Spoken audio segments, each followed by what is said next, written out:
Welcome back. In today's video, we will be learning how to make a ping pong game, and this is what a ping pong game looks like.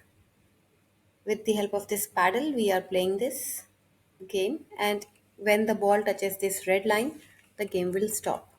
Now, to make this game, let's first set up our game, add the ball sprite, add the backdrop that we need, this one, the paddle.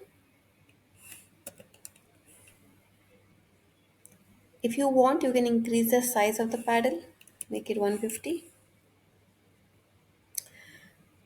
Now, let's first code the paddle. There are two ways to do it. Either you can make the paddle go to the mouse pointer. This particular game is made with the mouse pointer. So I'm bringing the event which is flag clicked, and all the time I want the mouse pointer to follow the paddle to follow the mouse pointer.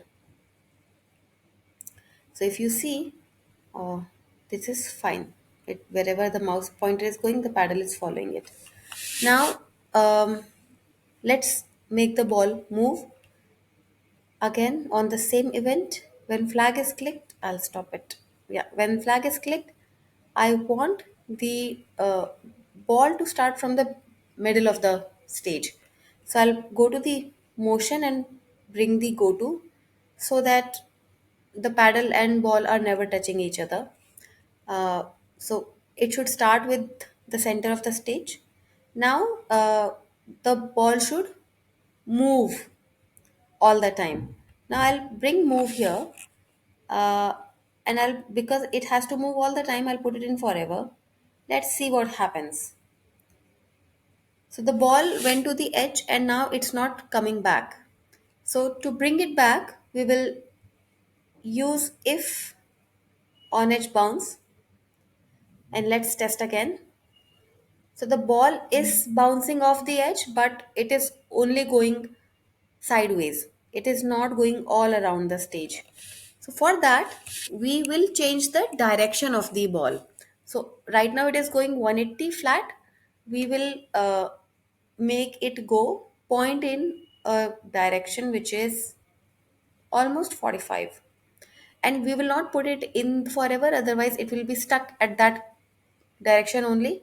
We want it to only begin with this direction, and later on it can change the direction. So now the ball is moving fine. It is a little slow. Let's make it a little fast. Let's make it 15 and see how does it work better. The ball is faster now. Now, only thing we have to code is if the ball is touching the paddle, it has to bounce off. So let's code that. Uh, the ball is getting affected when they are touching each other. So we'll code it on the ball itself. What I'll do, I'll bring another when flag clicked. We call it parallel coding because we want to check if it is touching the paddle. So in forever, I'm bringing if the ball is touching the paddle, over here you can say touching paddle, then what should happen? The ball should go to the other direction, which is 180 degree. So we'll say turn 180 degree. Let's test it once. So if the ball touches the paddle, it is going 180 degree, but can you see that it's getting stuck here sometimes? So we'll fix that as well. What we'll do, we'll say turn 180 degree, and then we'll wait for a second. What will this do? It will take it away from the paddle, and then it will let it wait for a second so that that effect is gone. Like the if touching paddle turn 180 degree effect is gone. So this wait has done that trick. Now, one more thing I want to do, when the paddle is touching the ball, I want the color of the ball to change. So we'll go to looks and we'll change the color.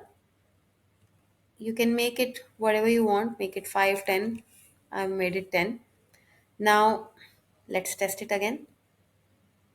Perfect. The game is fine. The only thing missing is how will the game end.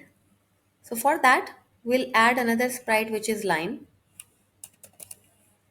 I add this sprite here. It's a ready-made sprite, you don't have to paint. Yes. And let's place it at the bottom of the stage. Once we are done with it, we are going to code. Again, the ball is going to get coded. If it is touching, if it is touching what? The line, if it is touching the line, I want the game to stop. So we'll say stop all. And that's it. Let's test now.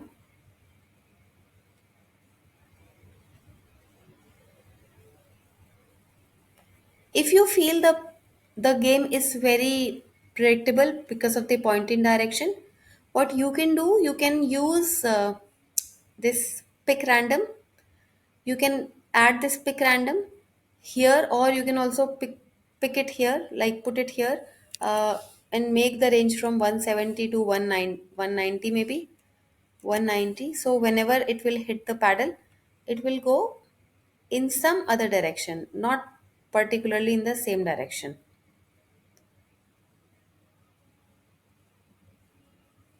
right? So you can try different things. Now you can also add score into it. You can also add different backdrops to give instructions or to show game over. You can also add levels, add timer. You can watch my different video. If you want to add motion using arrow keys, you can watch that video. Or with the timer also, there's another video on my playlist. You can watch that as well. So this is how we make ping pong game. Do try it once.